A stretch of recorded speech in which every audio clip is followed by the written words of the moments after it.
చిలకలు స్టార్ట్ అవుతాయి 31కి చిలకలు. ఈ చిలకలన్నీ కార్డులు చెప్తాయి అన్నమాట. ఏ కార్డులు నేను తీయొద్దు అంటలేదండో. 31కి కార్డు తీస్తుంది, ఓ చిలక వచ్చి ఒక కార్డు తీస్తుంది, ఓ చిలక వచ్చి ఒక కార్డు తీస్తుంది. అన్ని మంచి కార్డులే తీస్తాయి చిలకలు. ఏంటో మరి ఈ ఏడాది అంతా మంచి జరిగిపోవాలి.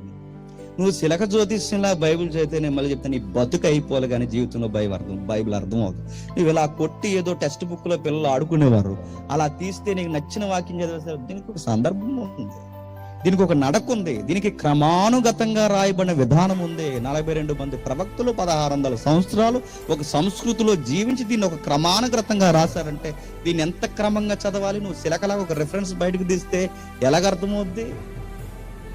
అదేంటండి రెఫరెన్స్ తీయొద్దంటలేదు, రెఫరెన్స్ అప్లై చేసుకోండి. కానీ ఒక రెఫరెన్సే ఏడాదికి సరిపోయిందని మనం సరిపెట్టుకున్నారో, ఇంత బైబుల్ రాయించిన దేవుని ఉద్దేశాన్ని కాల రాస్తున్నారని మాత్రం మర్చిపో.